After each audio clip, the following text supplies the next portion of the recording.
Let's go. Bonsoir. Good evening. The meeting is now called to order. Welcome to meeting number 7 of the Standing Committee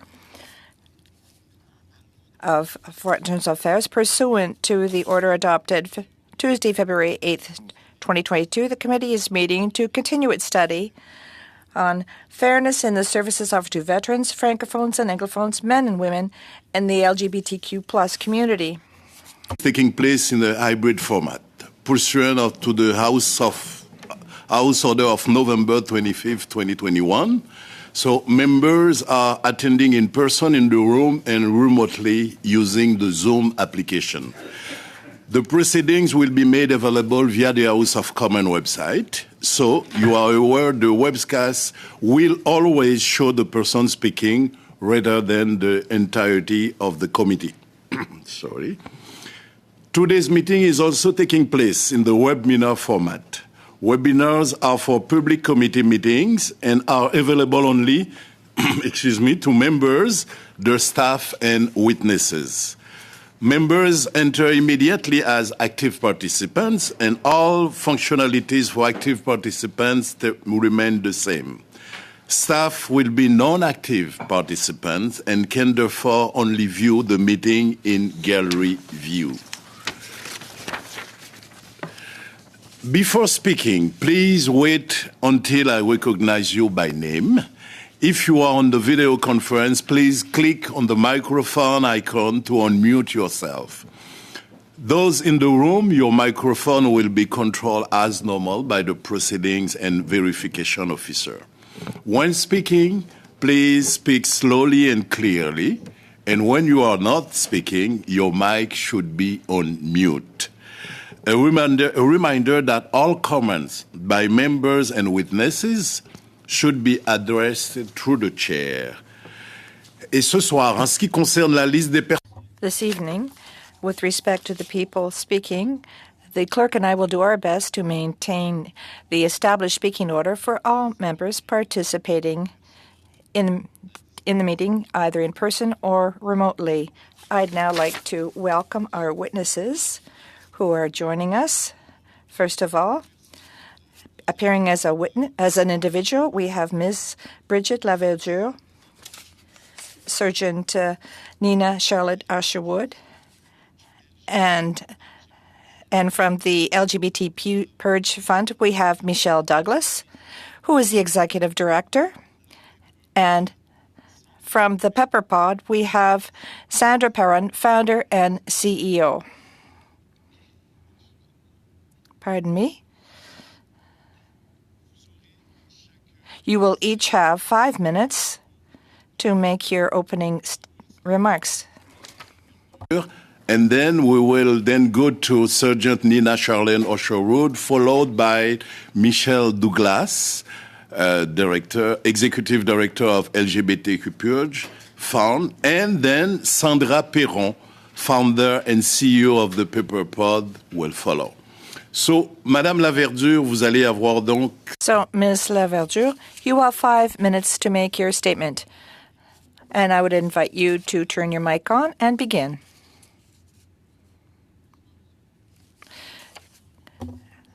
Good evening, Mr. Chair, ladies and gentlemen.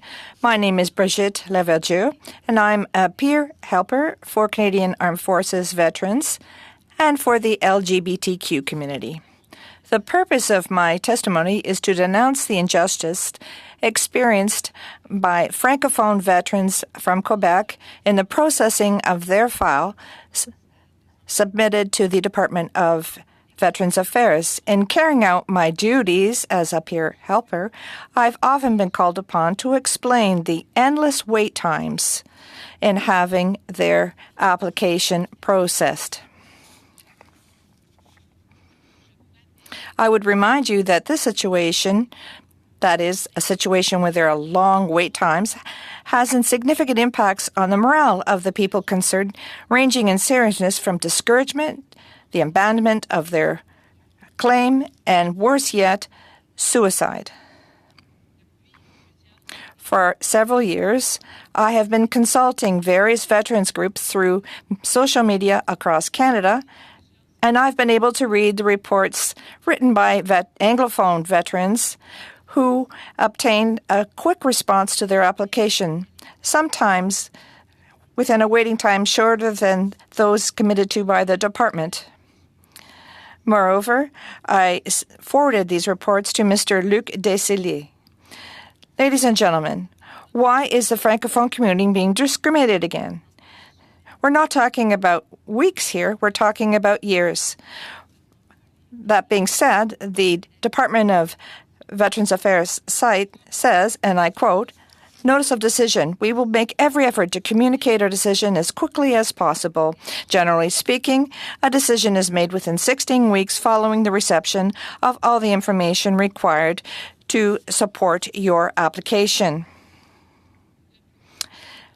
In addition, during a report produced by Radio-Canada in 2020, in which I participated, the Director of Veteran Support Services acknowledged that the department was experiencing an increase in the number of applications from the Francophone community, and that as a result, he made a promise to hire Francophone staff in order to provide Francophone veterans with replies in the timelines set forth by the department.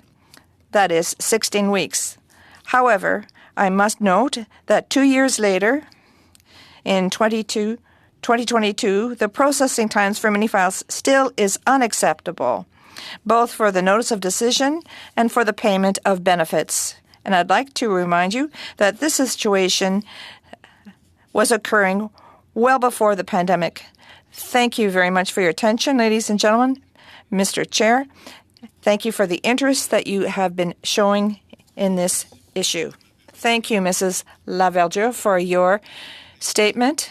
I'd now like to turn to Sergeant Nina Charlene Ushworth for 5 minutes. Please go ahead. Thank you, Chair. I am Sergeant Nina Usherwood. I am speaking to you from the unceded territory of the Comox and Pentlash First Nation. I come from a military family. My dad, mom, and sister have all served. I joined in 1979, and I am still serving 42 years later. Growing up, my parents knew I was dressing in my sister's clothes. My parents were worried about how I'd be treated if I joined the forces.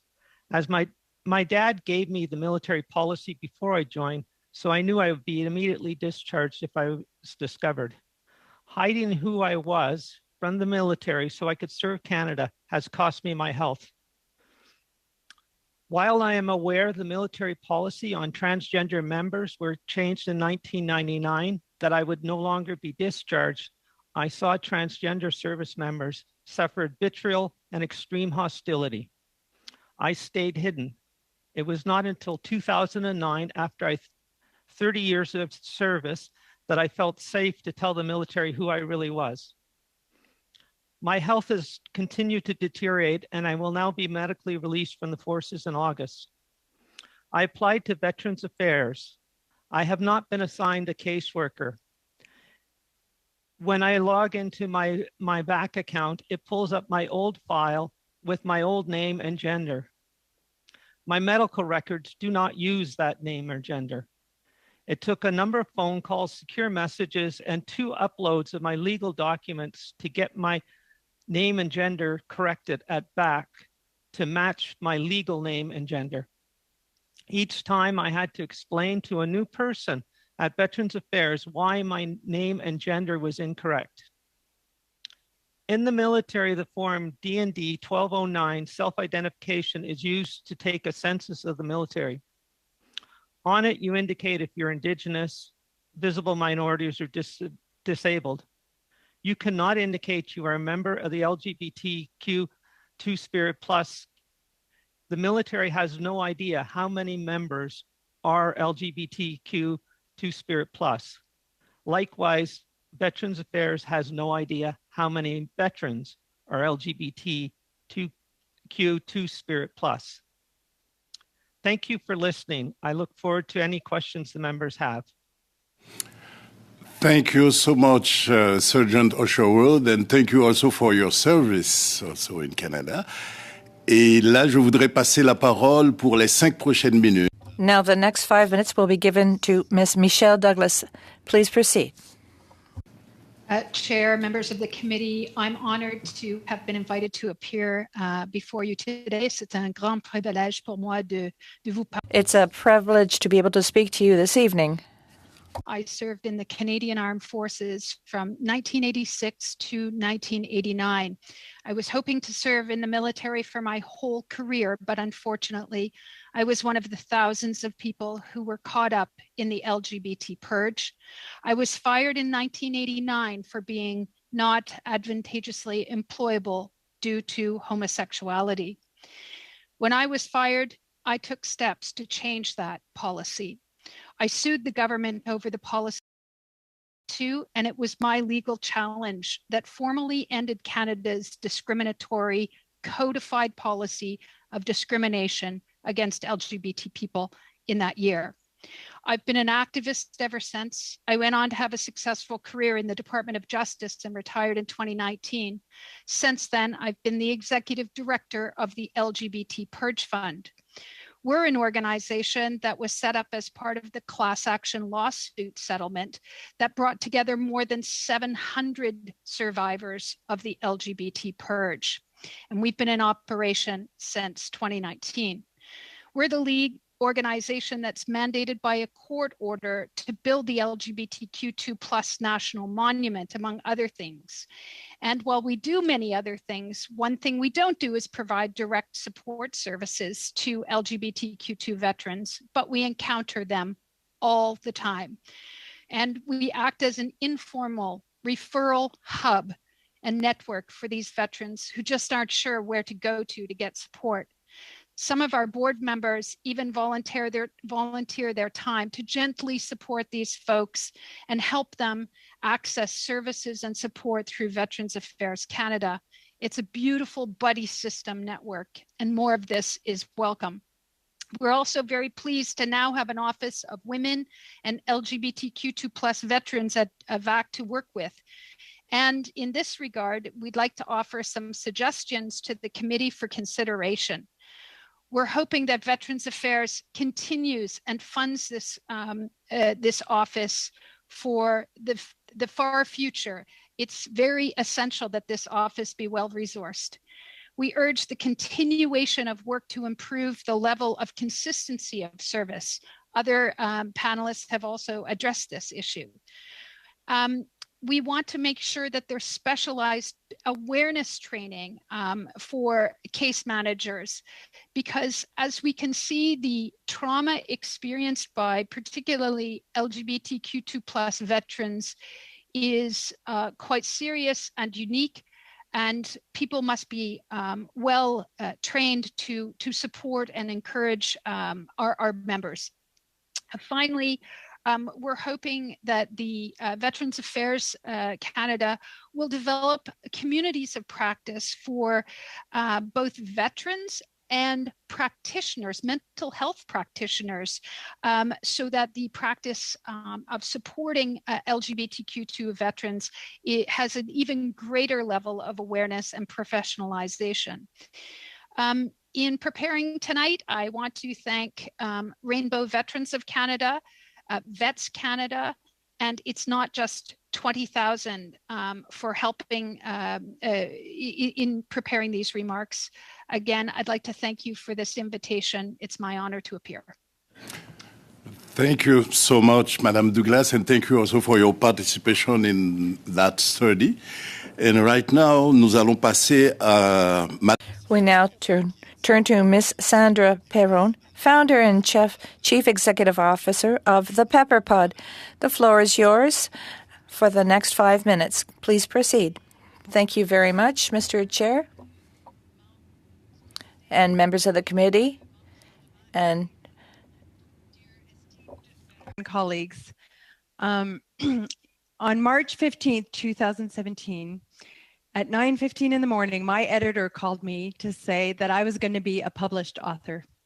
The memoir that I had just spent the year writing from my time in the military as an infantry officer was going to be published in 3 weeks. An hour later, I was in the hospital with what I thought was a heart attack. But the doctors advised me that it was not a heart attack, that it was a panic attack. And I denied it. I fought against it. I said, there's no way that I could be having anxiety or a panic attack.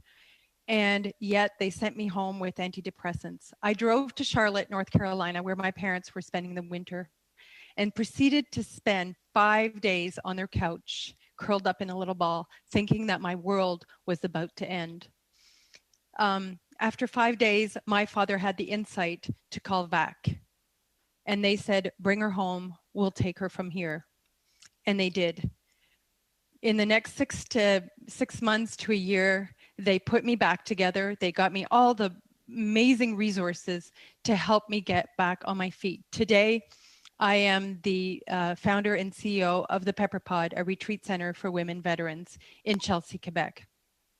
200 women have been through our programs, soon to be veterans, and spouses of military personnel. VAC made me the woman I am today, to be able to deliver these programs. This said, they're not perfect. I've heard from these 200 women, and what they are telling me is that we can do better.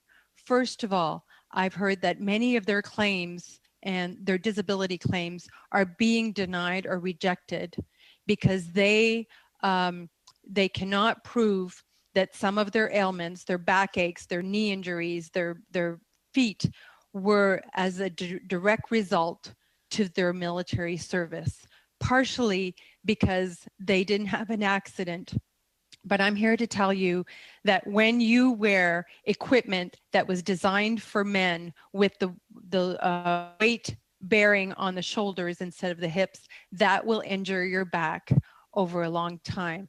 Same with the boots that didn't fit. Same with the other pieces of equipment, such as frag vests, that weren't designed for women's breasts. So I'm here to tell you, let's do better with regards to these claims. And I also have other recommendations, but for now, I'll leave it there. Thank you very much. Thank you very much, Mrs. Perron. And, I think that you know that you have translation. You can choose French or English during the committee. And right now, we're going to start with a round of questions. So MP is going to ask you questions, and I'm pretty sure that we're going to know a little bit more about your experience, about how you feel. So it will be really interesting for our committee to listen to you. So the first 6 minutes is going to go to our first vice president of the committee. It's Mr. Caputo. So the floor is yours for 6 minutes, Mr. Caputo. Thank you, Mr. Chair. And excuse me, I'd like to remind you, members of the committee, to please tell to whom the question is addressed to, please, because there are 4 witnesses. Thank you. Thank you, Mr. Chair. And before I begin, I wanted to thank each and every one of you, first off, for making the time to be here. It really means a lot. And secondly, thank you for your service to the military, but not only to the military, but also thank you for your service for being pioneers in each and every one of your ways. This is sometimes, difficult discussions to have based on what your experiences are. And I recognize that. So I just really want to thank you for being here, for being pioneers, and for the bravery that each one of you has really shown in tackling what are, sometimes may seem as really big problems. So thank you. Where to start? There is a lot here to unpack, to be very candid with you. So I'm just going to dive right in to Sergeant Usherwood. You have been serving for just about as long as I've been alive, and I thank you for that. I'm born in 1978.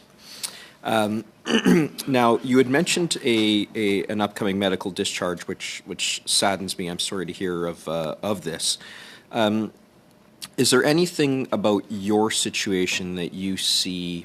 What I'm asking, Sergeant, is this: can you comment based on your experience about what impediments you face, knowing that you are going to be a veteran who is discharged come August?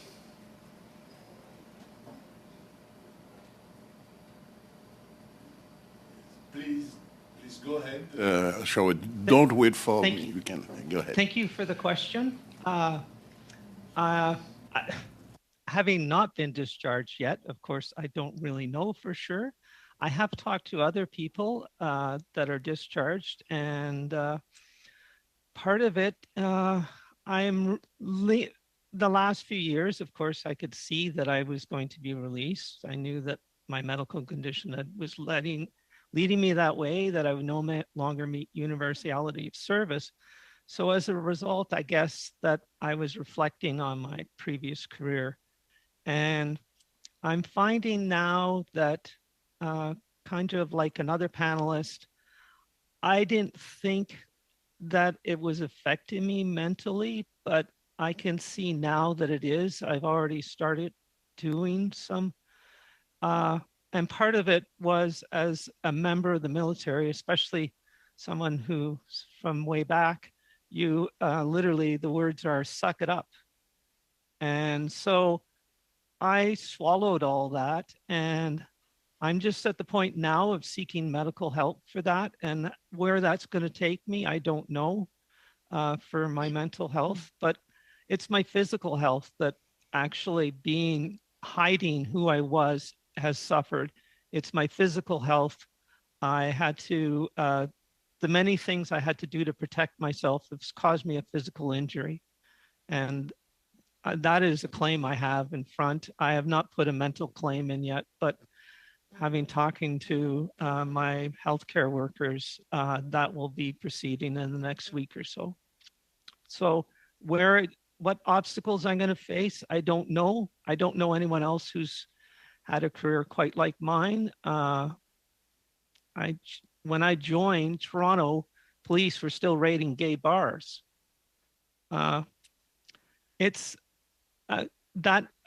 I just, to protect myself, I had to swallow everything. I'm sorry, I don't really know how to answer your question.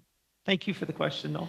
No, thank you. I apologize if it was vague, and just hearing you speak is really moving. So thank you very much for that. Now, if I could speak, Mr. Chair, to Michelle Douglas next. You mentioned specialized awareness training. Are you aware at this time, how effective that specialized awareness training is when it comes to people who are dealing day to day with veterans, and what could be improved?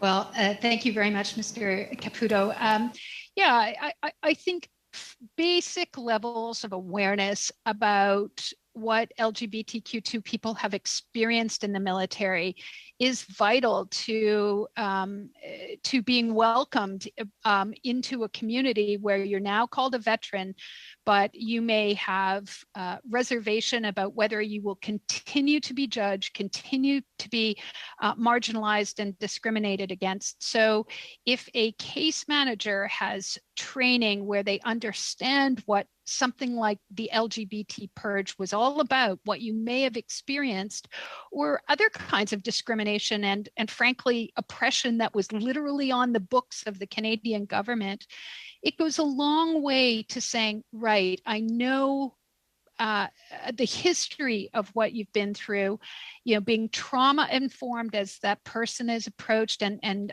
understanding their story from an informed basis is really helpful.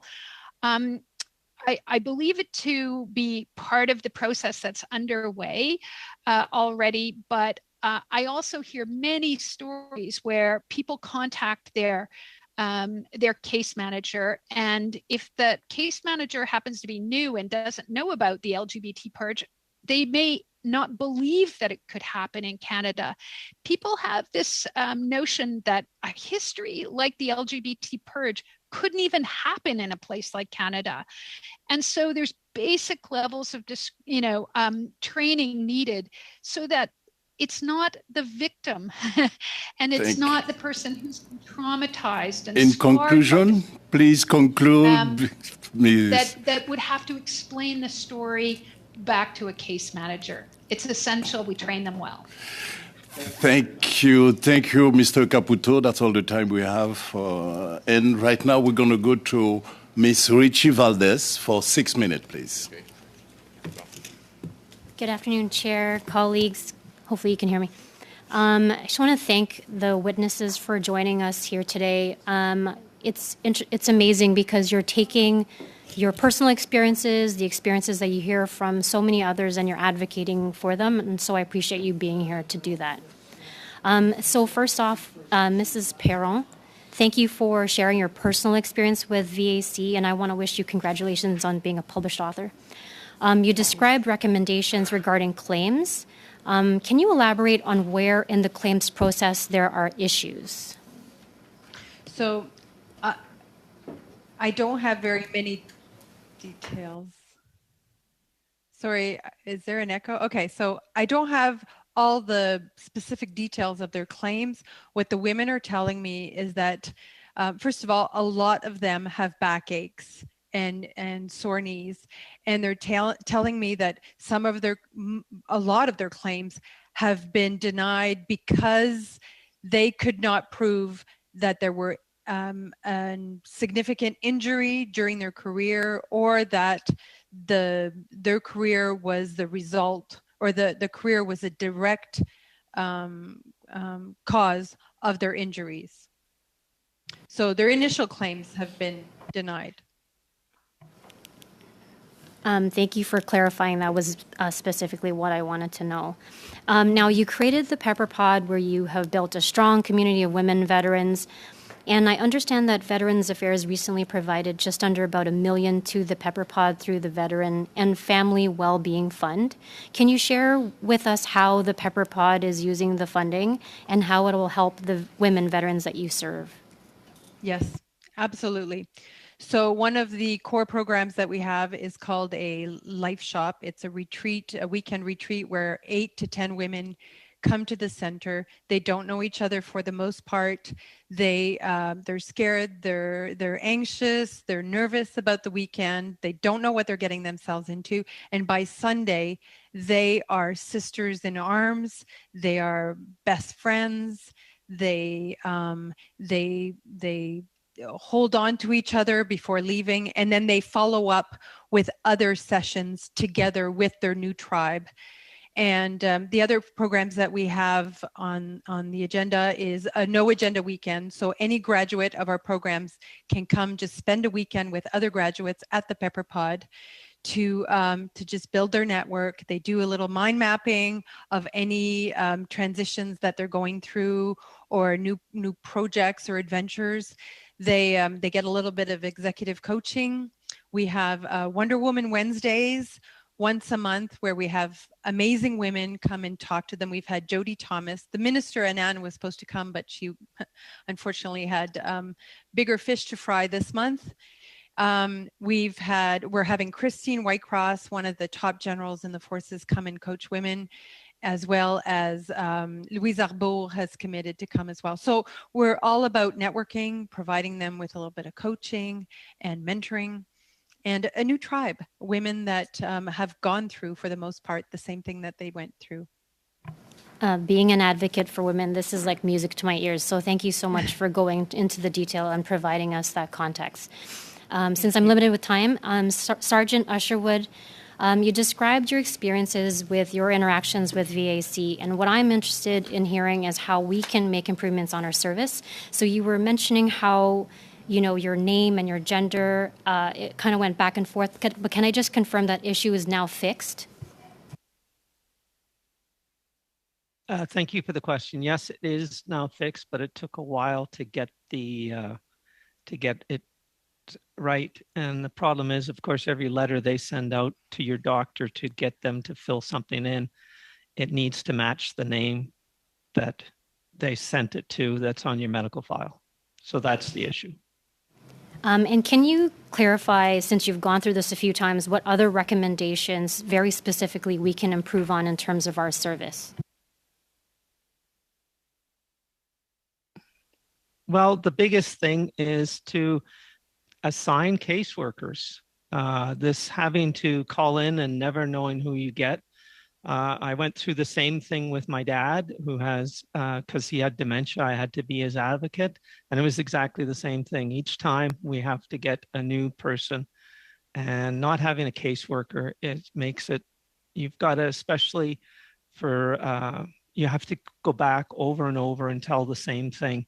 And that's part of the trauma that I spent my life not my life, the last 13 years or whatever, doing exactly that, explaining who I am. Thank you so much for sharing. And hopefully I can squeeze this in. Mrs. Douglas, last year the VAC department added a team dedicated to female applicants and veterans. And you mentioned proper training to support the specific needs for females. Can you elaborate more on your recommendations for the department? Yeah, I think basic awareness of how LGBTQ2 people should be respected, addressed. Many of the points that Nina was saying, just fundamental matters of respect, and training's required for that, so that people don't feel like they're being re-traumatized by a department that is, by and large, doing very good things to help them. So, the first impression really needs to be very positive. And so working on those kind of opportunities for invitation, so that Madame they know Douglas, what they're getting into. Madame Douglas, sorry to interrupt you once again. So I have to, we have only 6 minutes, so I'm so sorry. Et maintenant, je voudrais passer la parole à notre deuxième. Now I'd like to turn the floor over to our second vice chair, Mr. Luc Desilets, six minutes. Thank you, Mr. Chair. I'd like to thank our guests for coming, for your service, and for being available to us. I have a bit of a preamble before I ask my question. I'm a little bit in a state of shock today. 3 weeks ago, we received some figures that I've been asking for months. These figures were very interesting. There was almost no gap between the processing of claims between Anglophones and Francophones. I'm a good player, so I gave my thanks. When things are positive, it must be said. So these figures noted there was maybe 1 week in difference in response time. But this week, we received from the library some figures that are quite different from the ones that we saw.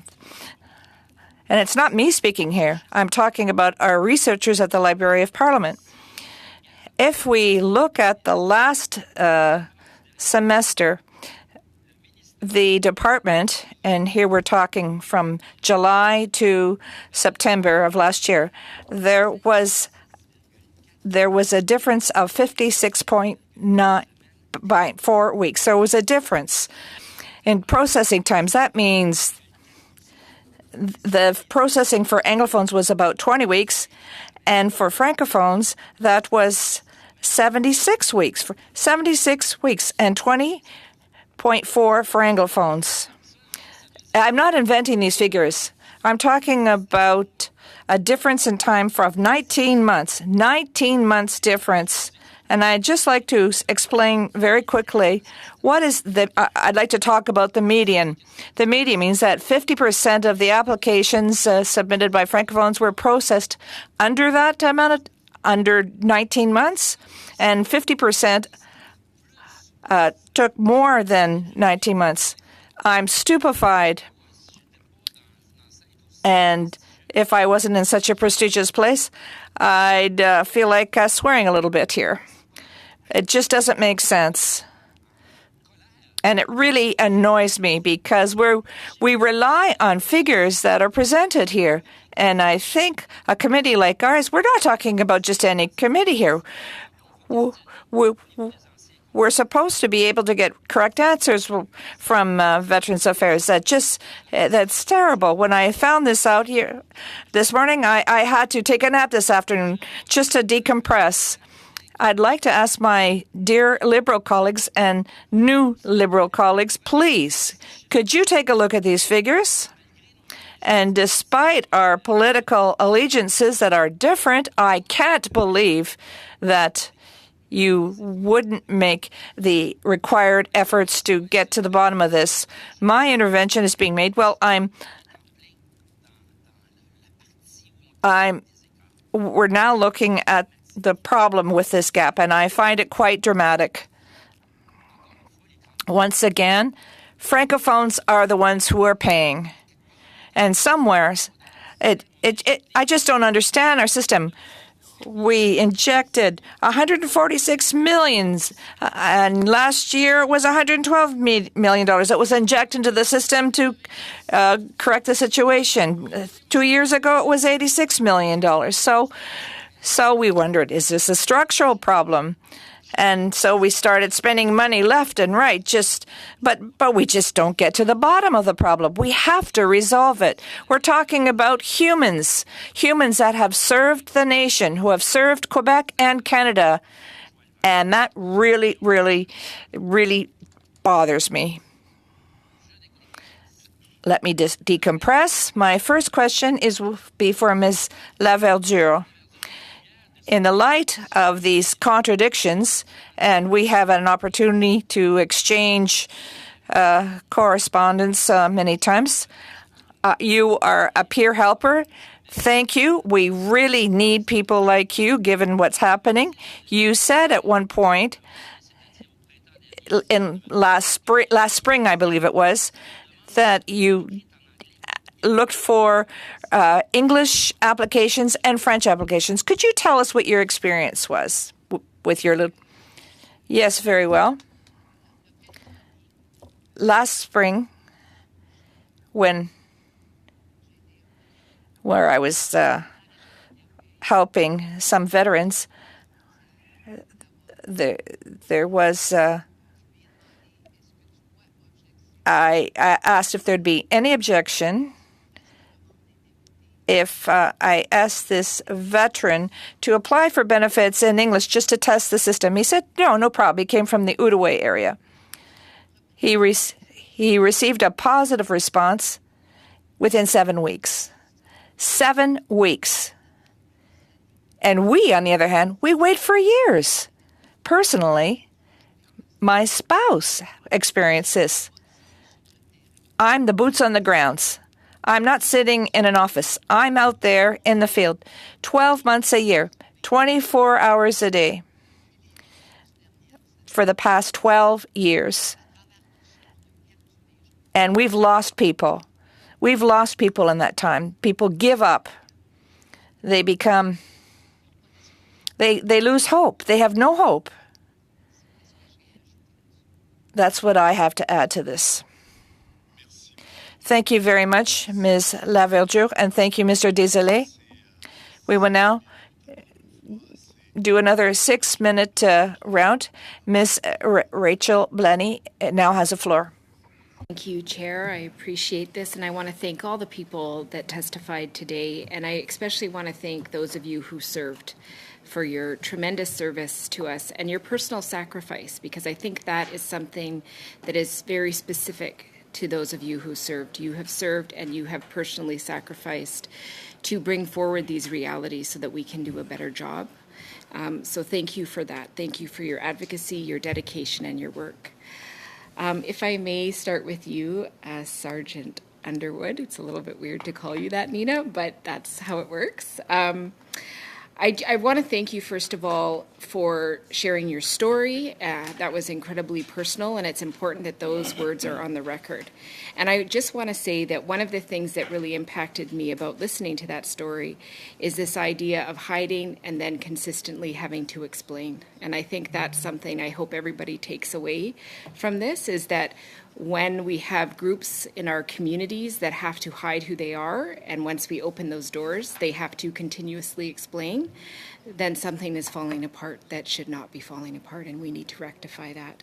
And I also want to thank you so much for giving us all a copy of this form that really tells us something important, which is when you're in defense, You are not, in the CAF, you are not identifying this particular group. So now we know that we don't have the data and the information from the LGBTQ2+. And that means that when we transfer, when we see people transfer to Veterans Affairs, that record keeping continues to not be kept in a meaningful way.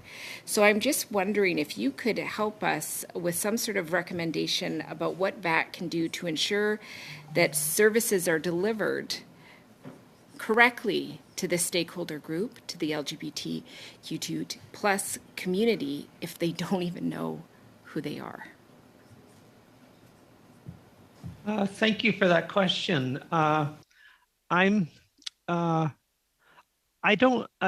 My suggestion, just thinking off the top of my head, because I didn't think about this before, maybe what they should do is when someone contacts them, send an automatic, they offer you every time you phone them, you get this, would you like to take part in a little survey?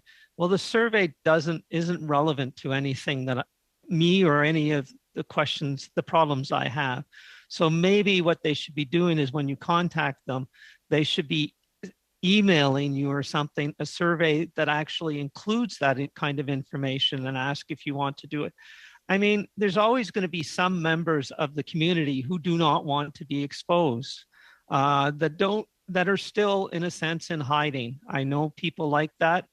I see it increasingly less, but there still is people out there exactly that are not ready yet to be public about who they really are. So that would be my suggestion for that, is maybe they need to have a survey about who are you, as opposed to, did we give good service? Grocery stores do that. Do they give good service? I'm not sure that that's really what we need. Well, thank you for that. So change the forms and make sure that the surveys ask questions. I hear that loud and clear. You spoke also about witnessing and yourself enduring hostility while you served and seeing members from the community go through that as well. I'm just wondering if you could give us some examples. I just want to make sure it's on the record. What happens when we repress and hide? For my personal experience, part of it is that I had to isolate myself. I could not take part in any social events in the forces because, one thing the forces likes to do is, at least in the past, is most of the social events involve drinking. So I could not lose that kind of control in a way that was acceptable to lose that kind of control. I also, even when, as I said, even when I know it was possible, I had friends who went through that became public of who they were.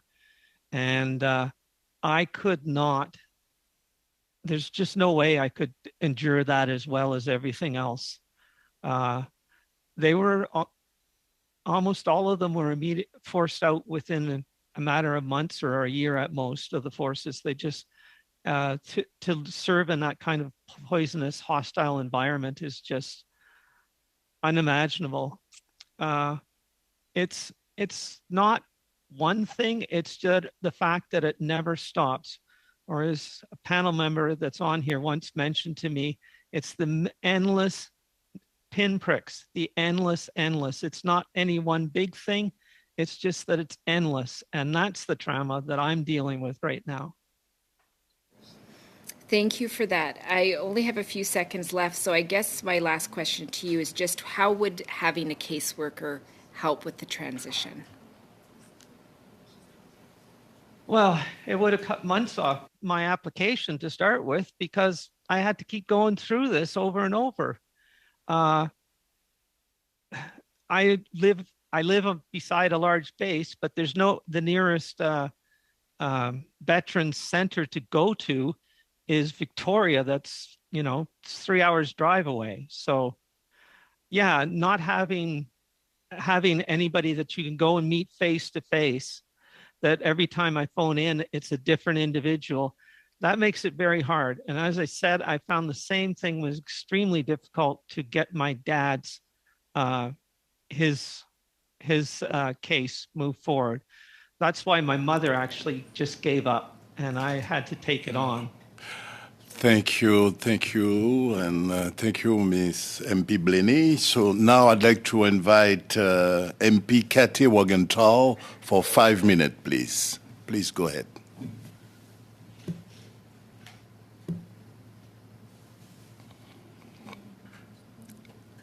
No, we can't hear you. Let's... no, try again. Testing. Yes, go ahead, please. Okay. Yes. All okay. right. I apologize. Thank you, Chair. I do just want to thank you all for being here and having the opportunity to interact with you today. It means a great deal to me as well. I want to start first with retired Lieutenant Colonel Sandra Perron. You started out with a comment about being published, which is wonderful, and then went right into the circumstances of facing a panic attack. Just very curious quickly, was that in relation to the fact that your book was going to be published? And is this something that's available today? For those of us, would it be worthwhile for us to have a look at that? Absolutely. Thank you for the question. Yes, the book was published. It's called Outstanding in the Field, 2 words, outstanding. Okay. In French, c'est Seul au Front, and they are making it into a movie starting the fall. So it's available. Wonderful. And yes, the panic was directly related to me publishing this memoir of my time in the forces, and facing those demons Right. after 25 years, putting them on paper and knowing that my secrets would be no longer secrets. Exactly. I have a couple more questions for you too. You mentioned that you got all the resources that you needed, and yet talk about many women that you interact with that are frustrated because they cannot prove their injuries are due to service. And I hear that all the time, actually not just from the women, but the men as well. And I went out to Dundurn when the snipers were training, and they geared me all up. And I just said, oh my word, like I can hardly stand up under this. At which point they told me, well, ma'am, you always say ma'am so nicely, you don't even have any ammo in your pockets. So obviously, we hear all the time, and I've been on this committee for some time, about we have changed things. We are giving the benefit of the doubt. Of course, if you parachute, you're going to have pain in your knees. Of course, all these circumstances you mentioned. Do you feel like that is what VAC is doing now? Is it better? Or are they still making it incredibly difficult because you cannot directly prove injury due to service?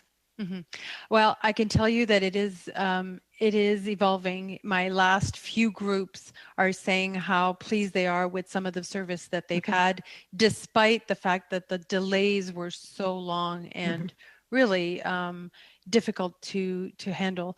But apart from that, the services are getting better from the point of view of the participants, yes. Great. Sorry, I have so many questions.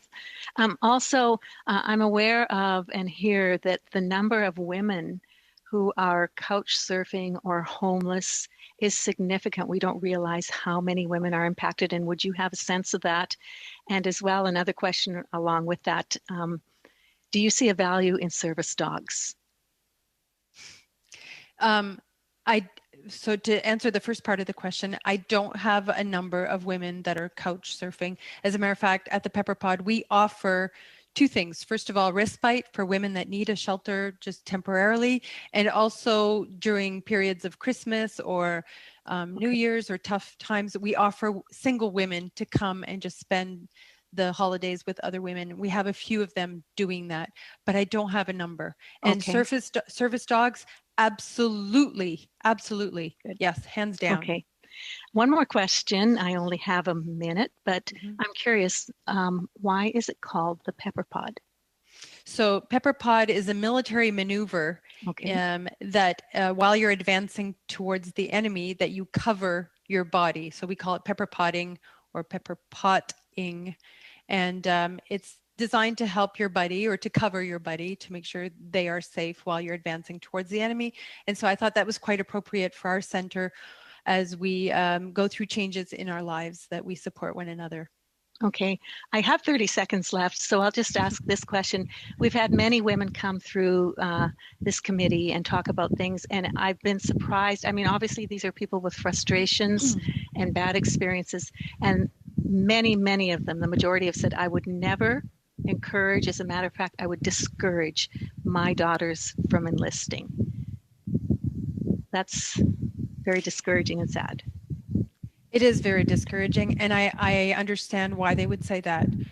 The women that I see going through the Pepper Pod, I would say close to 70% of them have been abused, from harassment to rape.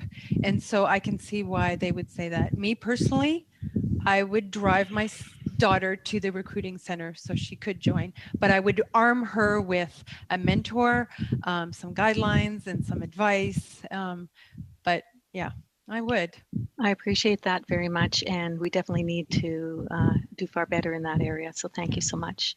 Merci, Madame Wagenthal. Merci, Madame Perron. Thank you, Ms. Walkenthal, Ms. Perron. I now understand what is meant by pepper pod.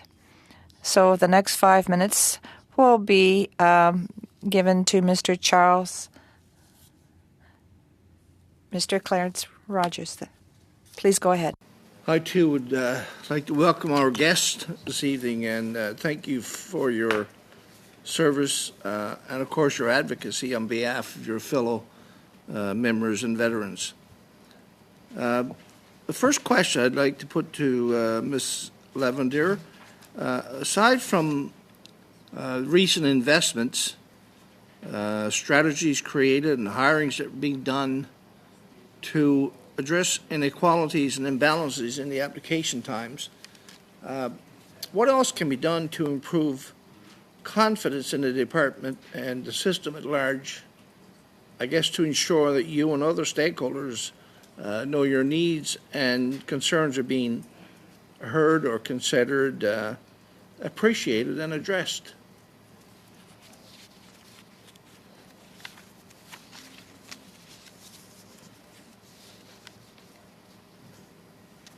This to Ms. Laverdure. Madame Laverdure, oui. Ms. Laverdure, please go ahead.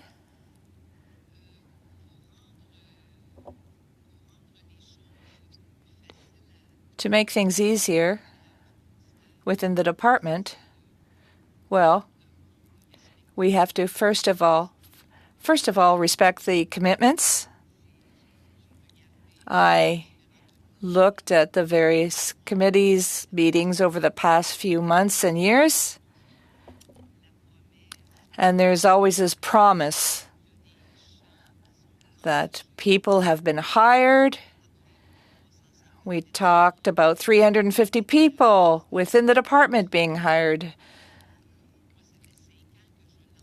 I've been hearing this message for 5 years. 400 Francophone or bilingual people who are going to be hired within the department in order to do the work and work to reduce the backlog. These are promises that were made, but we don't really see them in. Veterans call the call centers to check on the progress of their claim, and the first thing that they're told, well, we're working on the file. We've been working on this since this month, this year, and we'll get back to you. I think that the answer to your question, well, is that you need to ensure that you keep your promises. Thank you. Thank you. I wonder if Ms. Sergeant Usherwood would like to comment on that.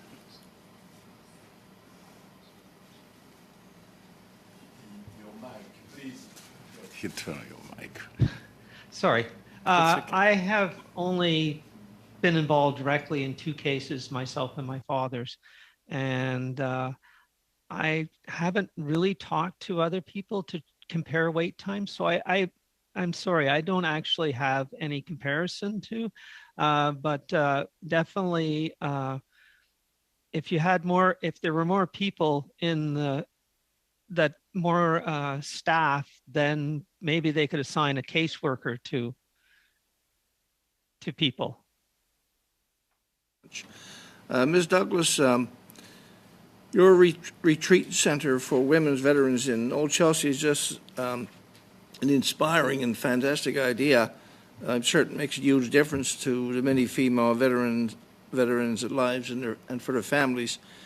Can you explain if there are any other retreats or centers like that across Canada, or if this idea would work in other regions of the country? Yes, thank you for your question. I don't believe that a center like ours exists in Canada. There are some for men. There are some for probably men and women, but there's nothing like that just for women. So we are unique. There is a need for this across the country. Right now, we have retreats at our center, but I also travel across Canada to deliver the same services from Comox to Gagetown to Halifax, Wainwright, North Bay.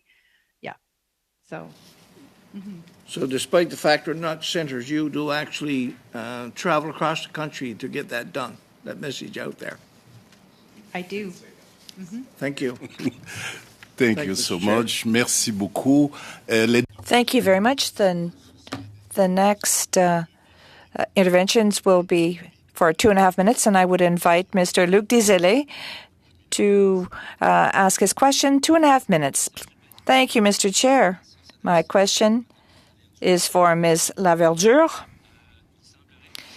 It seems that some veterans, when they call Veterans Affairs,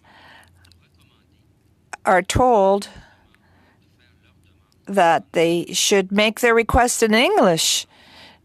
You heard about that before. You did a test. But is it true that public employees are making this recommendation so that the files can get processed more quickly? Yes, Mr. Dezelay. I've seen this several times over the past few years. Female and male veterans are told by the employees at the department that they should submit their application in English, that things would go more quickly. There are some people in Charlottetown that have said, listen, the applications submitted by Anglophones are processed more quickly than that of Francophones because there are more Anglophone employees in the department. So indeed, you have been supporting veterans on many opportunities, on many occasions. Can you tell me how many times you've had to accompany them over the past few years? Over the past 12 years, I think that I've helped veterans do over 1,000 applications, veterans from Quebec. And then I've done applications for the LGBT purge along with fund with Mrs. Douglas. I think I've helped out with over 1,200 applications from Francophone members and members of the LGBTQ. And you have been told by public employees that the applications submitted in English will go more quickly. And you've done a lot of applications, correct? Yes, that's right. I'm a veteran. My spouse is too. We submitted a claim for benefits, and we waited for years, 2 years, 3 years. I really got angry at one point. And I thought to myself, do I have to do it in English so I get served more quickly, as the Anglophones do? And that's the truth. Thank you, Ms. Laverdure. Now we will turn to Ms. Rachel Blaney for 2.5 minutes, please. Well, thank you again, Mr. Chair. And I will be asking my questions of Ms. Douglas. First of all, I feel like I'm having a bit of a fangirl moment. I'm not going to lie. I just want to say thank you so much for what you've done. I just cannot imagine the bravery it took to step up and do the work, and the work that you did and what it did to impact a whole community of people. And I just thank you for that. You talked a lot about the lack of training of the purge and the impact that that has on people from the community who are calling and then having to tell the story again and again. And across the board, this is something I hear from veterans, telling their story, whatever story that is, again and again and again to case managers, and not having that person that you can call. And I understand that there's challenges, but that really worries me. So I'm just wondering if you could talk about what type of training would be required and when it would be required, and if there would be a need for updates. Like, I also think about the long term. So you've got the initial training. Does more need to happen? That would help us. Well, thank you very much, and thanks for your kind comments as well. Certainly, I know you've been on this journey for a long time with us, in support of us. I think, training is so vital, and it's really quite essential to understand what basic human rights are around LGBTQ2+ equality, to explain a bit of history, to ensure that respect is conveyed whenever you're dealing with an LGBTQ2 veteran. The trauma runs so deep. So without that, people are already taking a great deal of courage to step in and ask for support and assistance. And I've heard on a number of cases where when that first initial phone call did not go well, there was doubt or even mocking in a couple of cases. They just never called Veterans Affairs back again. They felt so humiliated and shamed, and it was re-traumatizing. So we know, our experience tells us that this is a particularly vulnerable group of folks that are looking for help. Many have experienced kind of precarious home lives, or are experiencing homelessness. So they have to be a range of awareness training really throughout the life of a caseworker, so that there's currency in that training. And I do know it's underway, and that's a good thing, but it's certainly not right across the department. And certainly we need to have that training done in both English and French, so there's good awareness for all veterans who Thank you, Mrs. Douglas. Thank you. And now let's go to MP Anna Roberts for 5 minutes, please. Thank you, Mr. Chair. And I just want to say that it's an honor and a privilege to be in the presence of such strong women and advocate for women. It gives me such warm feelings that I can't even describe it. But I have a couple of questions, and the first one's to Sergeant Usherwood. I had the opportunity to watch your YouTube, and I must say it brought tears to my eyes. So you made a statement, and it really touched my heart. So I want to read that back to you, and it was, the way society or a country or an organization is now affected by how they act and what they did in the past.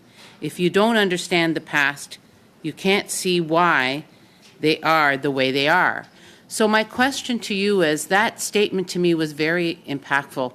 What suggestions can you make going through your experiences that would help us learn how we could better provide services more efficiently, more effectively? I know you mentioned consistent caseworkers. Is it a lack of caseworkers? Is it a lack of training? What suggestions can you make to this committee that we can take back in order to provide better service for everyone? Well, thank you for the question, but it's not being assigned a caseworker and needing to explain each time. If I wasn't so angry at the lack of acknowledgement of my service, I probably would have given up. I did give up initially when I first applied. It's just easier not to put yourself through that. So not having one person you can talk to makes everything so much more difficult.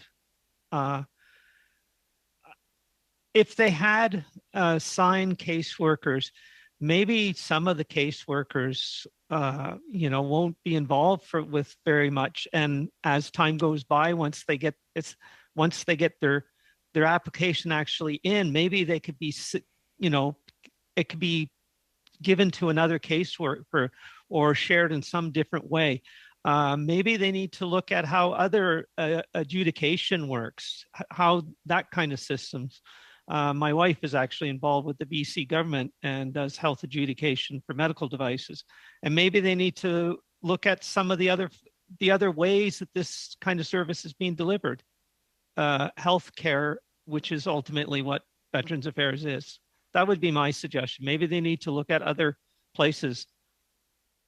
Thank you for the question. So would you suggest maybe when a caseworker has to leave or retire or whatever, that the next caseworker has a transitional period with the individuals that she has been servicing? Would that be a good idea? Like, I'm just throwing out ideas. Yeah, actually, that'd be a great idea. Even if there's someone actually that you're going to be getting this case, this is the brief on it.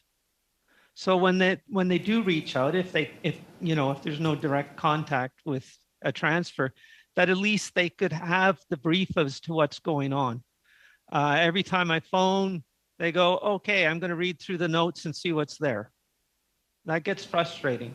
And I can see that. Thank you very much. My next question is to Sandra Perron, and you mentioned service dogs. I will tell you that I'm a huge, huge fan of service dogs. I know the effect that they have. I volunteer for an accessibility committee, and one of the individuals on our committee has a service dog, and she has taught me a lot. And I'm also a fan of rescuing dogs. So how many service dogs do you know of that have helped the LGBTQ community?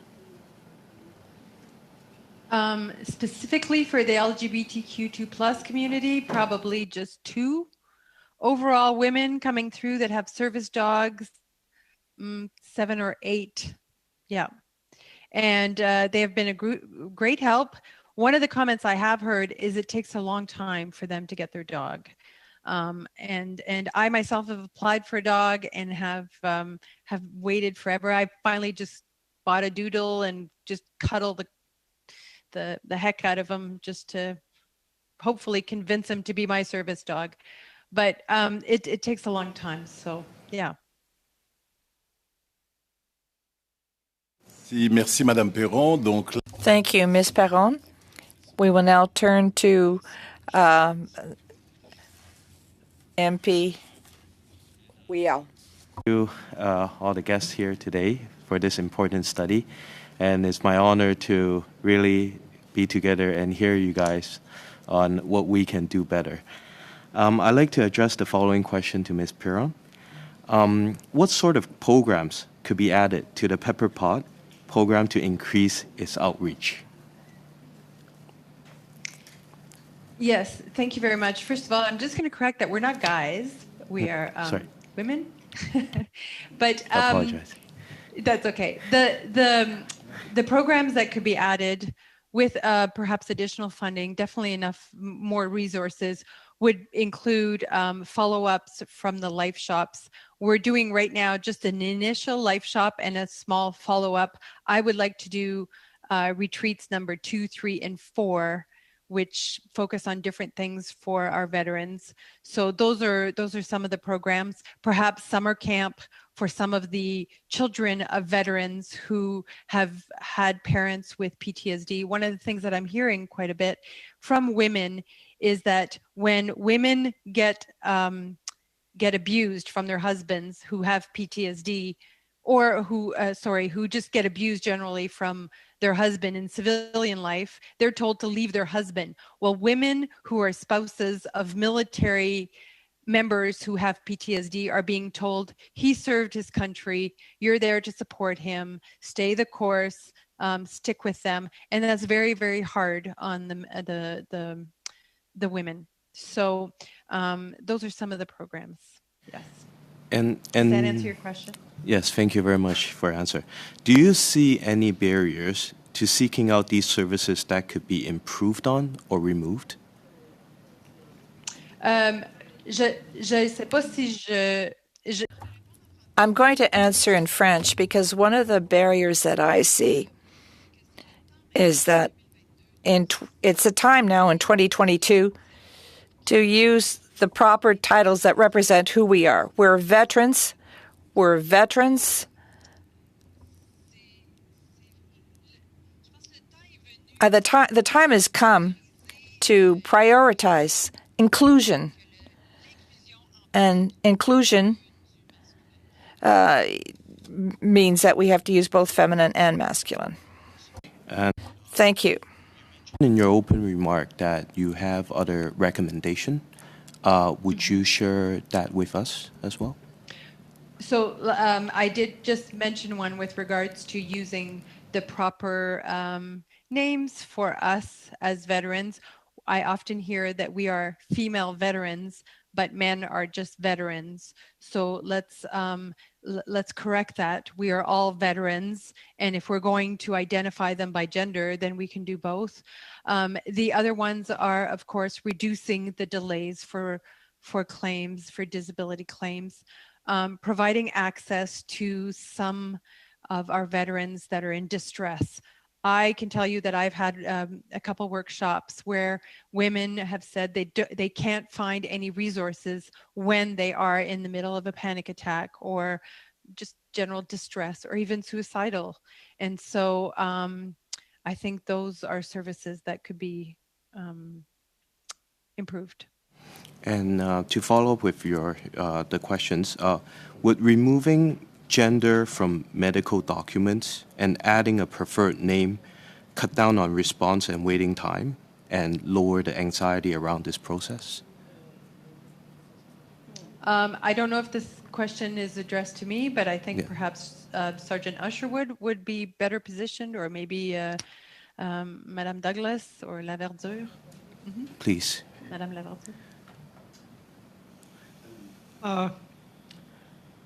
Gender is part of why I have a claim in going to Veterans Affairs. So removing it, maybe it doesn't need to be in what we call in the forces boilerplate, the top thing at the top, but my gender is very important to me, and erasing it is because of my gender, who I am. That's why I have a claim. I'm not sure that's the best answer. Definitely should be able to put preferred names, that's for sure. Or maybe having a place to indicate pronouns, that would also help too.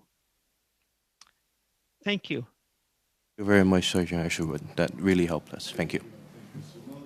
Now let's go to Mr. MP Fraser Tolmie for 5 minutes, please. Go ahead.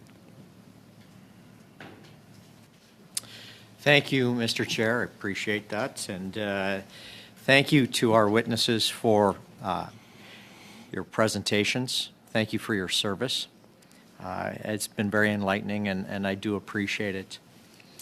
When I was serving in the military, one of the things that we went through was, I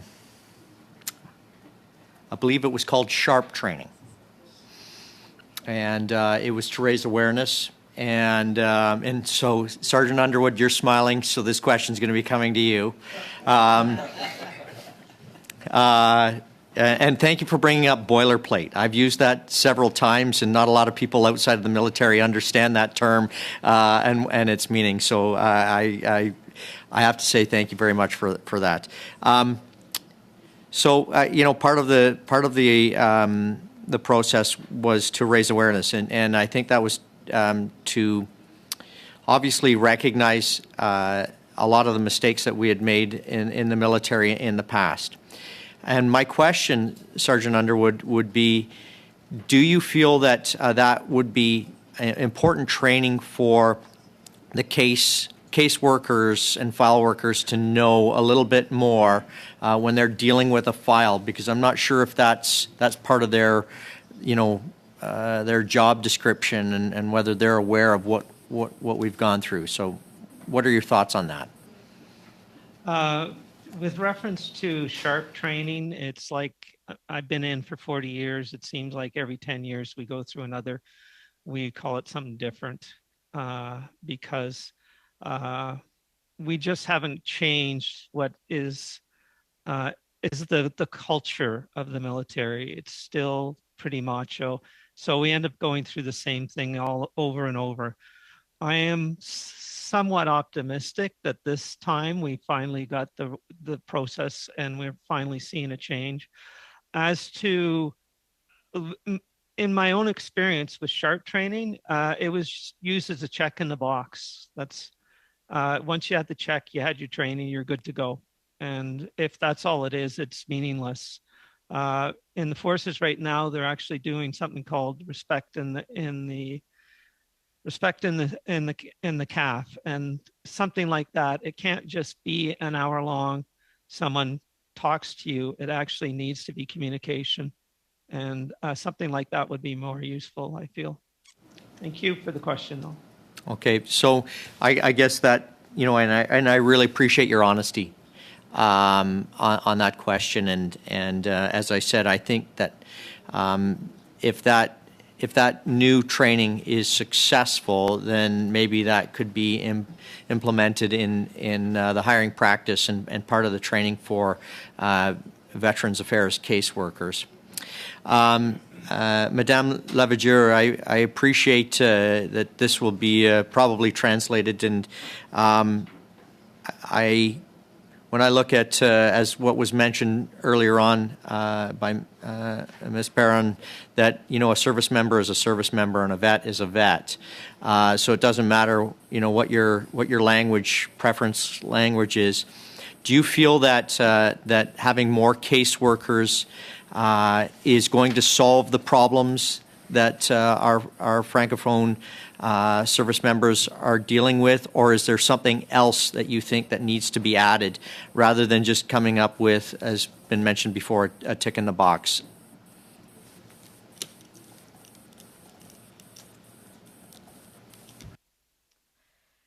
Thank you for your question. Over the past few years, I've spoken a lot with various case managers across the province, Saint-Jean, Richelieu, Quebec City, Gatineau, and the case managers, that's not where the problem lies. It's the workload that the department imposes on them. They're case managers that have 25, 30, 40 files. So I think whether it's a veteran or a veterane who is female, I don't think that's where the problem lies. I think someone who is, I see there that we need a liaison officer who does a follow-up, who helps the veteran saying, okay, your file has got to such and such a point, don't worry. That's the least that the department could do. The veterans would feel that they're not left to their own devices. The case manager can't see everything. It's not the case manager who's going to make the decision. Thank you, Ms. Laverdure and Mr. Tomei. And now I'd like to invite Mr. Sean Casey for the next turn. Thank you, Mr. Chair. I'll begin where Mr. Tomei left off when he asked his question of Ms. Laverdure. I don't have a question, but more of a comment. I am a member for Charlottetown, and I am also a Liberal MP.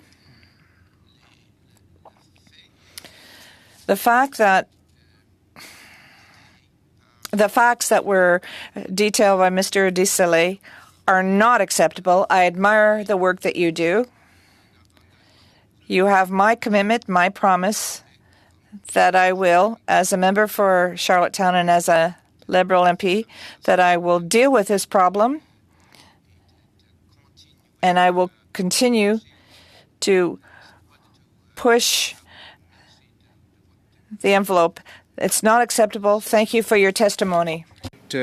Most of my questions probably with you, Ms. Douglas. And part of the reason for that, I guess, is my personal interest. I was a litigator in a previous life, and you started with the fact that you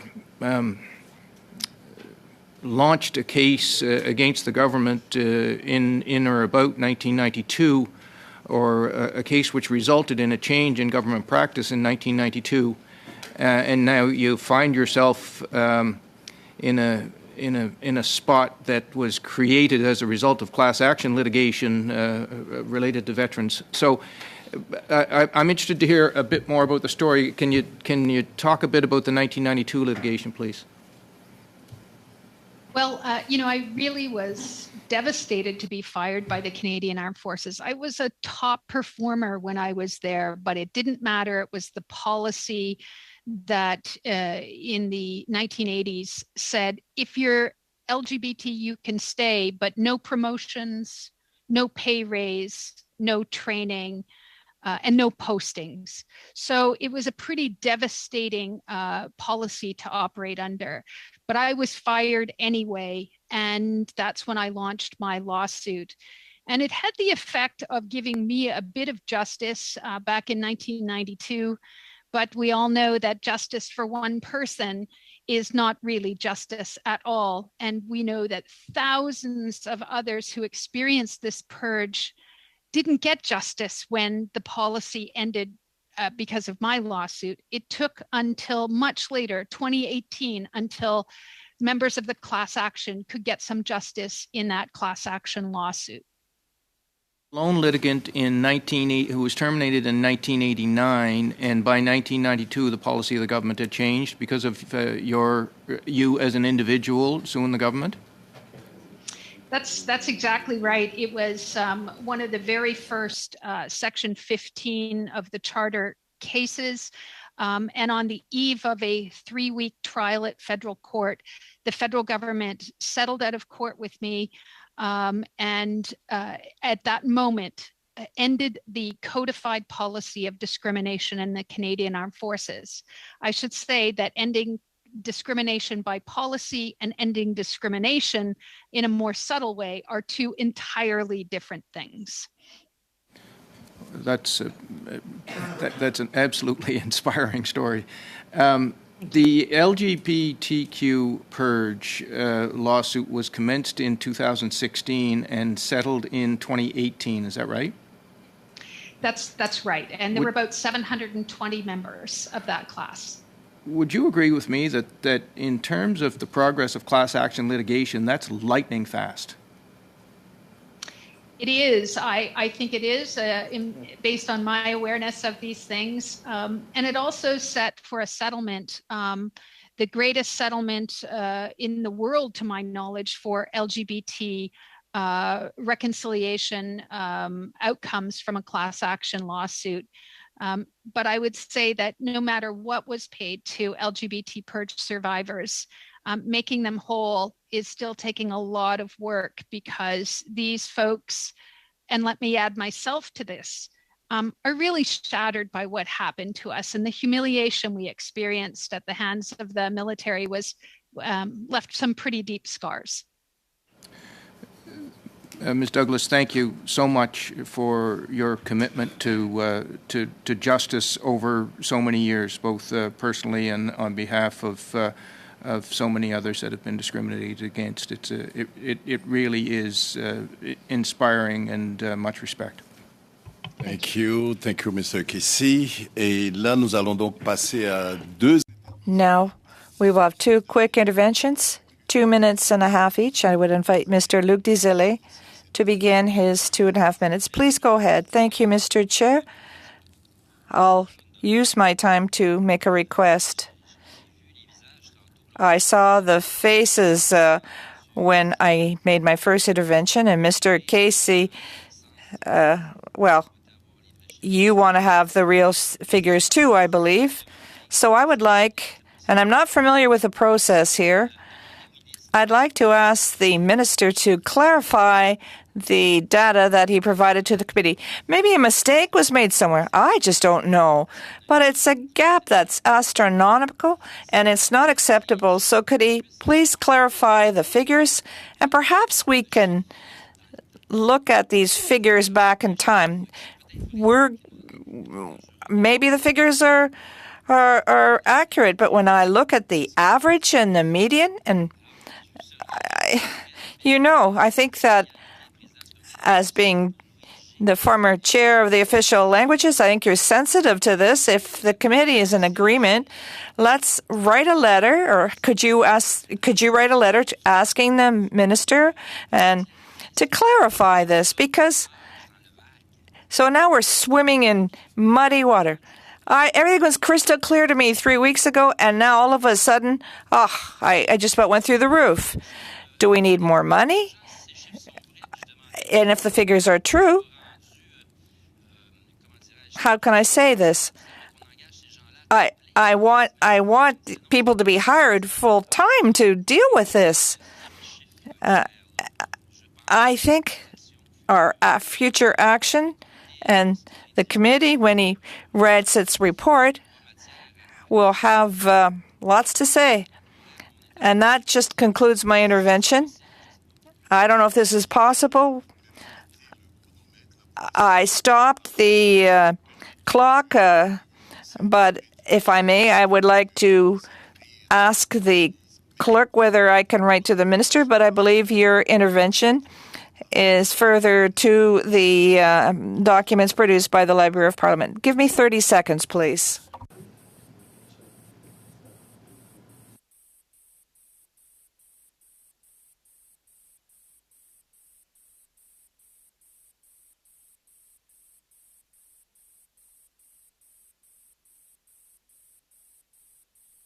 Voilà, merci.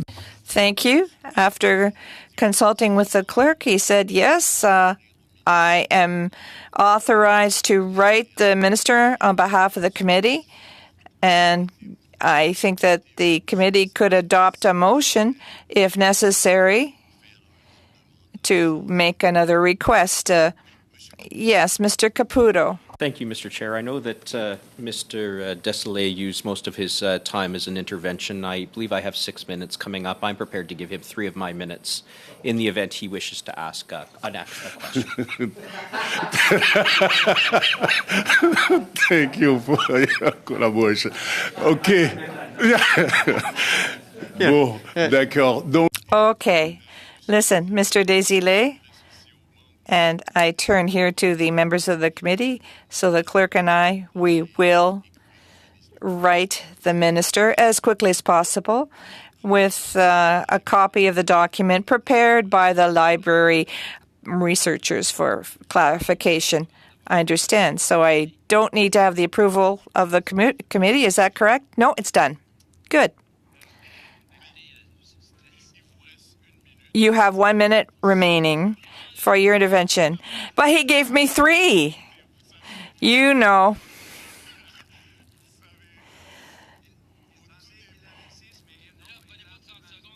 So don't take 30 seconds out of my minute. At the very start, we did establish rules that need to be respected. So you do have 1 minute remaining for your intervention. I'd like to take this opportunity to thank our 4 witnesses. I focused, obviously, on the Francophone issues, but your testimony was very moving. And I know that there's a lot of unfairness in the way your applications are processed, but I did focus on one particular issue, but I'd like to thank you. I like you, and I would simply ask Ms. Laverdure if she feels that over the past 12 years, with 1,000 cases that she's dealt with, has she seen any improvement at the way these applications are filed? Very quickly, in 15 seconds, Ms. Laverdure, because Mr. Desailly will have an opportunity to ask you a further question later. Yes, we have seen an improvement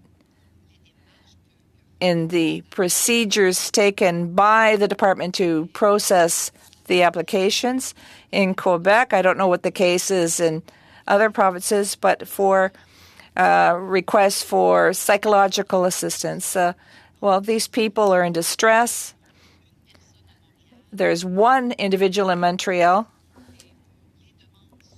who deals with claims dealing with psychological problems such as anxiety. So those are processed a bit more quickly. Thank you, Ms. Laverdure. And 2.5 minutes, MP Rachel Blaney. Well, thank you again, Chair. And I would like to come back to Madame Laverdure. I really appreciate and hear your frustration as you're talking about the reality that you're facing every single day and how hard you're fighting just to get these veterans recognized and how long the delay is. So I have two questions for you. The first one is, do you see a difference between the Francophone community by gender for women and men in terms of timelines? I'm just curious if you're seeing anything unique that differentiates those two particular groups. And the second question is, how long have you been clearly advocating to VAC about the delays you're seeing for the Francophone community?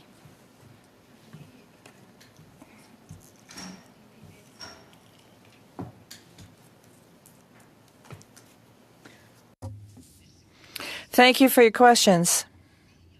Yes, there is a difference between the processing of claims for female and male veterans. We have seen an improvement over the past few months with respect to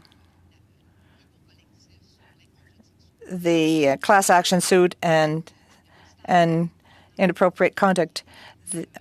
VAC has set up a special task force for women who have been subject to assault, sexual assault, sexual misconduct. But as far as the physical side is concerned, for claims for physical problems, the wait times are very long. And to answer your second question, over the past 5 years, the department has had a lot of problems dealing with requests or claims. And so I guess the last question I have for you is, with these delays, what is the most profound impact on the folks that are just trying to get those services?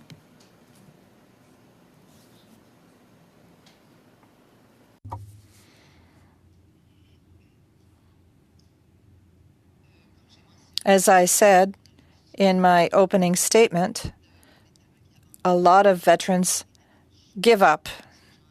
So these people can be found on the street. They suffer with divorce. They lose their children. Others commit suicide. I personally experienced this situation last winter when a person referred me to a veteran in the Montreal region, and I had begun the process, but it was holiday time, there was COVID. We were told that the wait time would be long.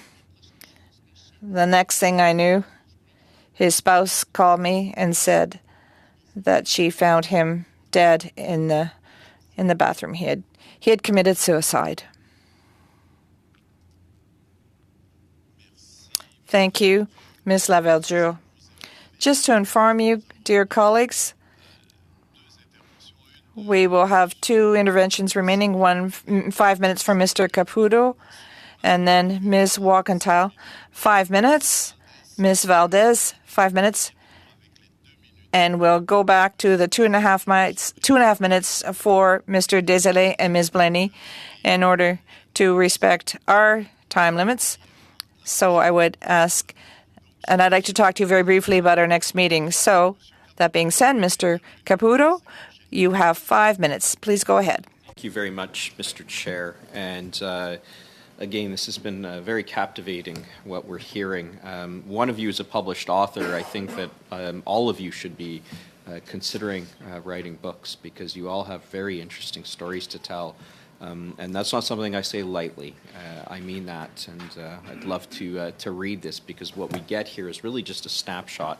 It's not fully what we could hear. So I do encourage you and affirm you in the work that you're all doing in keeping going. So thank you for that.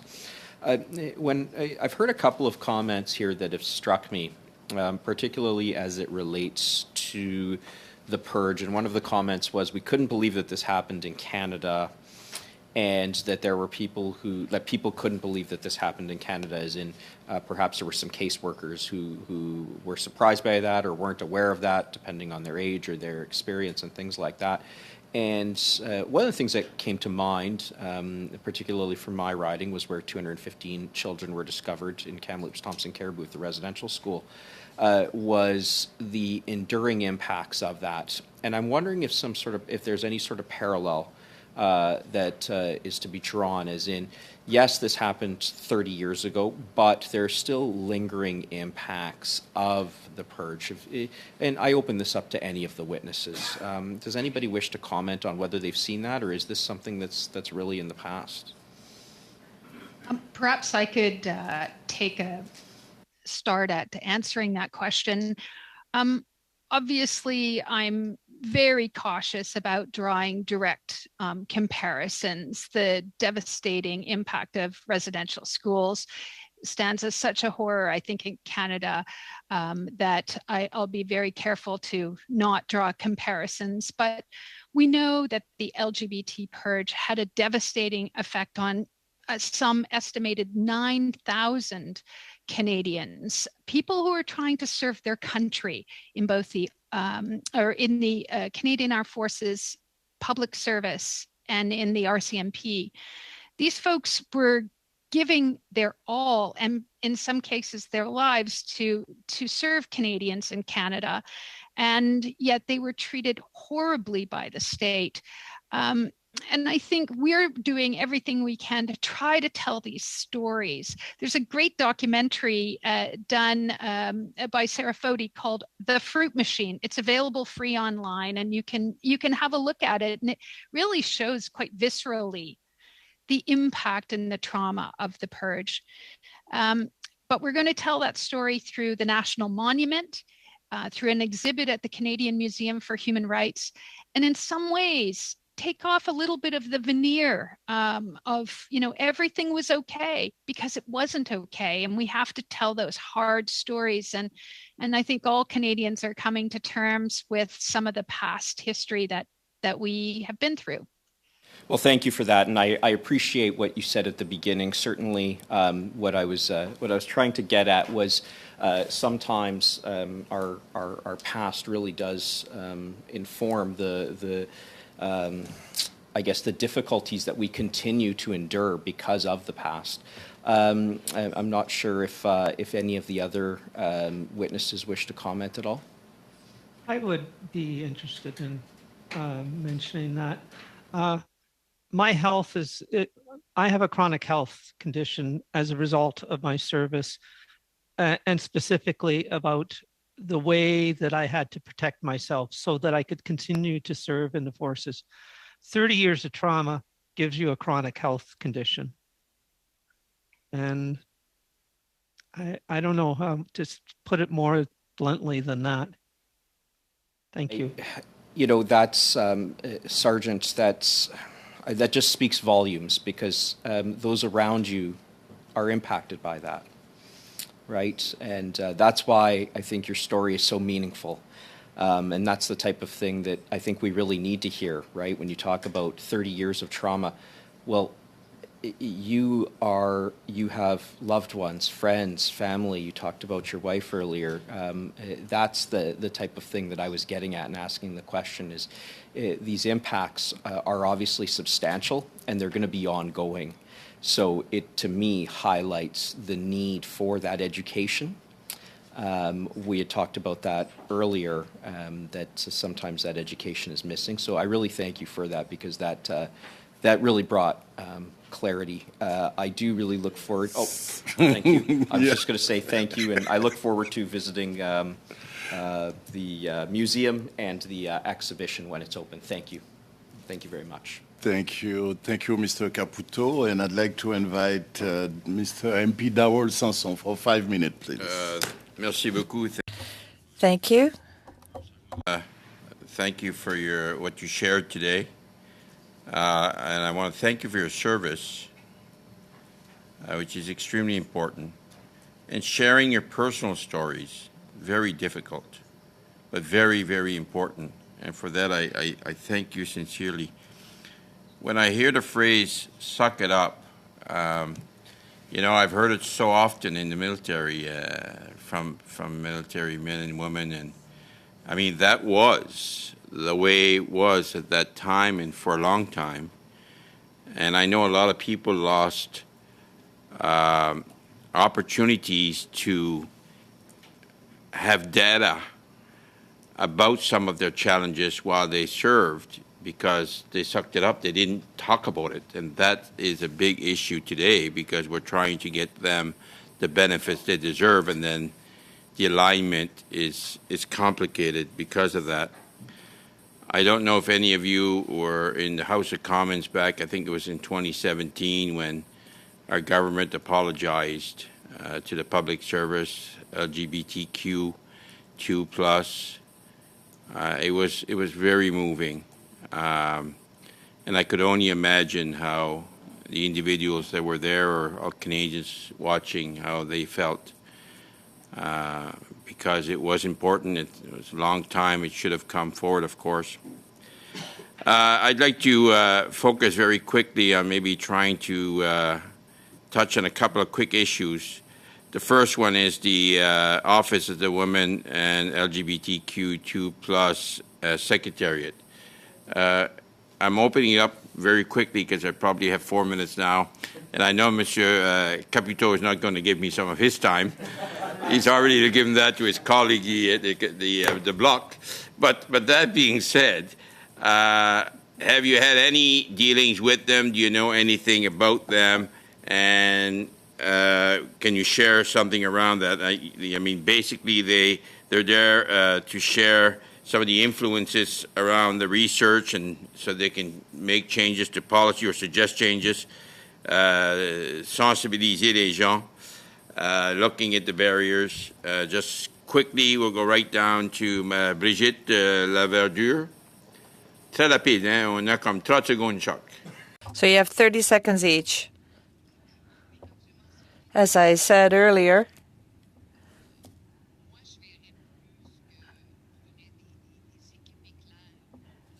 we need teams that deal with benefits that are assigned, case managers, and service officers or liaison officers, so that veterans are really well surrounded. Thank you very much. So, Sergeant Nina Charlene Usherwood. I have had no interaction with them, and in fact, I didn't know they even existed until a few months ago because of lack of the Veterans Affairs, frankly, doesn't advertise very well. Okay, at least thank you for that information. It's important to us to know that so that we can use other ways of reaching individuals. Michelle Douglas? I have had quite a bit of involvement with them. Early on, they reached out to us and we said, well, nothing about us without us. And they said, great, come to lots of meetings, help us learn, help us improve. And my sense of the organization and the office is that they're highly motivated to improve and they're doing quite a good job. We can go to them with specific cases if we need to, and I'm grateful they exist. Tap into that as much as we can. Sandra Perron? I echo Ms. Douglas's comments. I've had some interaction with them. One of the recommendations that I made to them was for them to go upstream with some of the things that women are suffering today with the military to see how we can prevent them for to avoid casualties in the future. So if we have so many women with knees and backs with problems, then let's make sure that that gets looped back to the military so that we can prevent these problems. Je te remercie beaucoup parce que ce que tu as parlé. Thank you very much, because what you shared earlier about equipment and the weight women have to carry, it's very important to note that and to have specific data, and we can better develop this so that we can better meet the needs of people. Thank you, Mr. Sanson. So now, MP Cathy Wagenthal, please. Go ahead. Open your mic.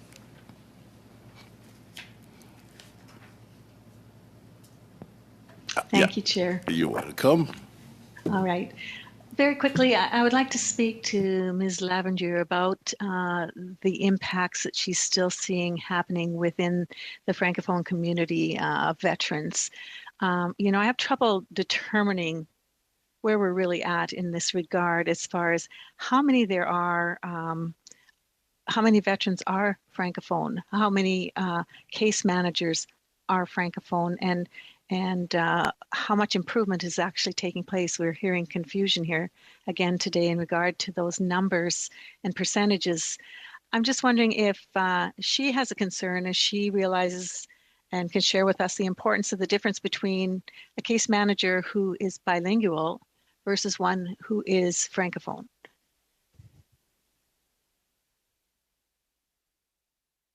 Merci pour votre question. thank you for your question. I don't have exact numbers. I don't work in the offices of the Department of Veterans Affairs. I'm out in the field with the veterans. But I do know, in speaking with case managers, and, well, I understand veterans, and I know with COVID things were done differently, but every time a veteran needs help, I accompany them. I travel throughout the province, and it's always difficult to speak to a case manager. We always have to have someone who can take the information, and as I said earlier, they have to repeat over and over again. As for the exact figures, I know that the case managers have about 25, 35 files each. I made a little note of a comment you made as well, and we've been trying to come up with, on this committee, recommendations for improving that whole process so that it is time efficient. And one of the issues is around the point that you said, case managers are not the ones that make the decision. And it seems to me we have quite a bureaucratic, complicated mess here. And a lot of times case managers end up in the middle. As you said, they're overworked. They don't get to make the decision. Sometimes they get to relay the decision when it's not something that was truly wanted in the first place or was recommended in the first place. So one of the recommendations that was made was that case managers should become far more a part of the professional process and take that process right from the beginning to the actual decision making. Do you see that would make things better? They're the front of the conversation and build that relationship with that veteran.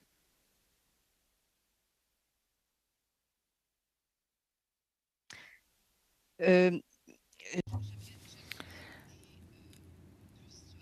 like to talk about two situations, two facts. The case manager is there to manage the file, and the claims are sent to the decision-making department in Charlottetown.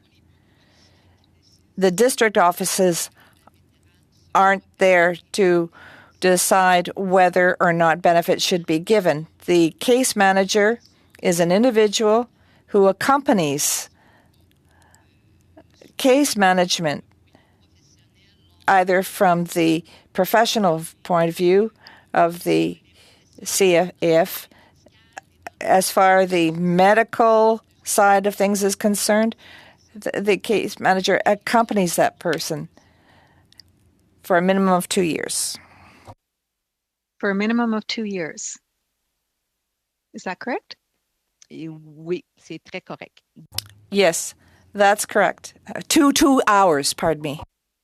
Okay, yes, because I have many veterans who have struggled with the fact that they get moved from one to another and their case manager quits and they don't even know that they're gone, this type of things. So I appreciate that. Okay. Do I have any time left, Chair? 30 seconds.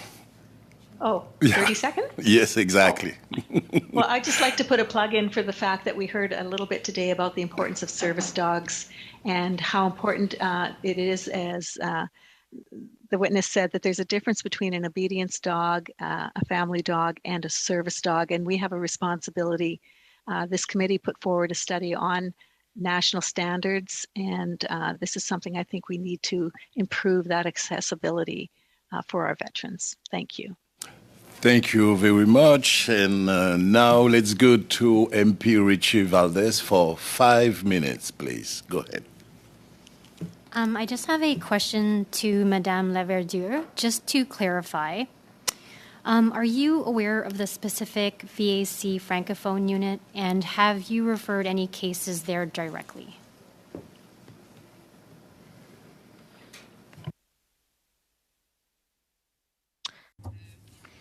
Yes, I have referred cases to it for veterans in Victoria, British Columbia. Merci. Just one. Thank you. And so for Mrs. Douglas, in my previous corporate career, I had supported call centers that handled customer cases, and that was to ensure employees that had proper change management training, and this is really essential because unless you train them in a very specific way, it's going to be really hard for them to handle calls that come in. So since employees that are in VAC may or may not have your experiences that we've talked about, as you mentioned, training is vital. So can you touch on specific educational training that we can include in a recommendation? So for example, simply adding LGBTQ purge training, would that help? Do you feel that could help them be more educated? Well, I think that would help enormously if they had that kind of baseline training. There's other more broadly human rights kind of training, respectful engagement training that would also be helpful. There are those kind of base levels that we'd like. And we, the LGBT Purge Fund, prepared with the help of experts a 250-page report called Emerging from the Purge, Au lendemain de la purge. And this report, available free and online, it comes up with recommendations that managers could easily look at and say, yeah, we can implement those. And they're not such giant system recommendations that they couldn't be implemented at the local level. It would help with the welcoming both as an employer, which is really important too, making sure people are respected in their own workplace, and then service to clients. So, I think both aspects are important, and training would help that a lot. And that was kind of getting right into my next question, which was around soft skills training. So it's one thing for you to have the knowledge of how to use a system or whatever system you're using, and then understanding the background of veterans. But now soft skills, which is really around empathy, how to respect others. What other soft skills training would you recommend? There's some terrific safe space or positive space ambassadorial training courses that are available through the Canada Service Public Service School, and those are available online. And I think there are others training opportunities I know within Veterans Affairs that are being delivered slowly. But if we could speed up those kinds of training courses, like basic human interaction training courses, so that the skills are across everything anybody would do in their job. That's the kind of thing we'd love to see. There's also some great courses that can be purchased, I think, by the department that are available through organizations like Pride at Work. And so that's the kind of thing that we'd love to see happen all the more within Veterans Affairs. Can I request you to share those with us, Mrs. Douglas? That would be great. And I think, because I think that's really important for us to have those direct resources that you specifically recommend for us to have reference to. Those are all my questions. Pleasure. Thank you. Thank you very much. And now let's go back to Mr. Desilets. Donc pour 2 minutes et demie, s'il vous plaît, Monsieur Desilets. 2.5 minutes, please, Mr. Desilets. Thank you, Mr. Chair. So, my question is for Mrs. Laverdiere. You talked about liaison officers. Could you take a minute to explain to me how you would see this working out? Thank you for your question. We know when the veteran talks to the case manager, well, the case managers don't have the time to take calls. So we could have liaison officers within the district offices could talk to the veterans. That would be the ideal situation. This officer could follow the file, answer any questions that the veteran may have,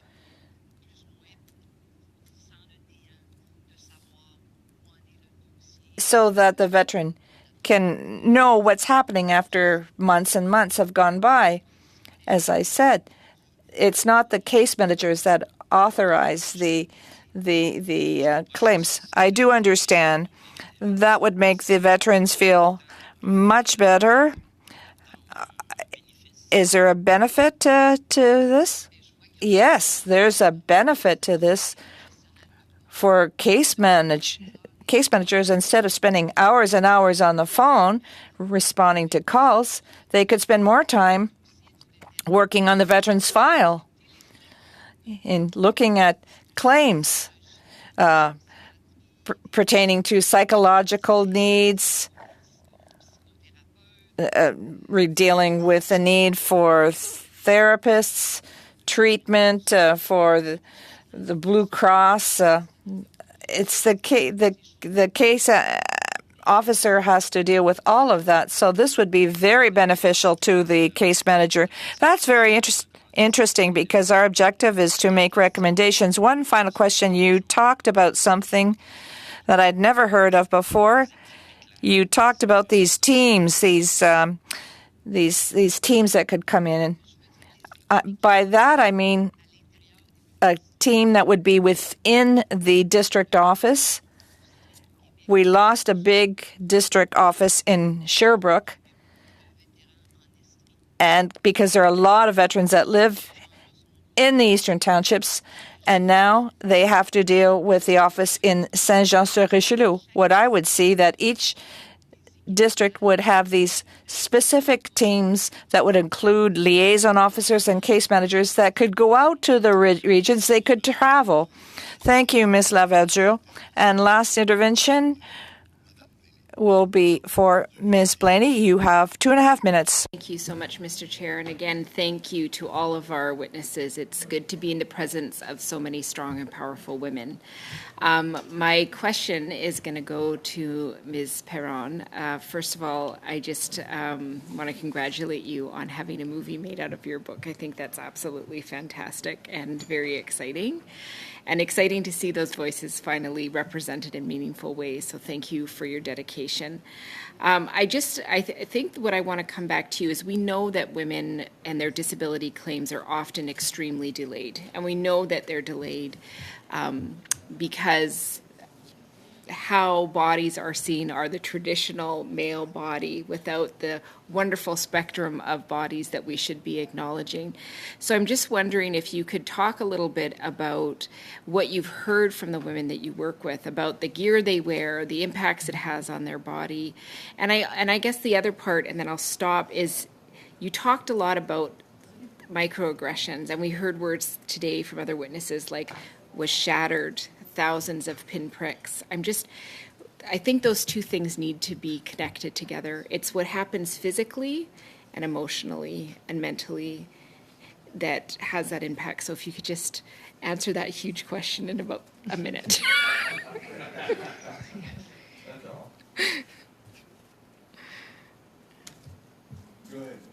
Oh no.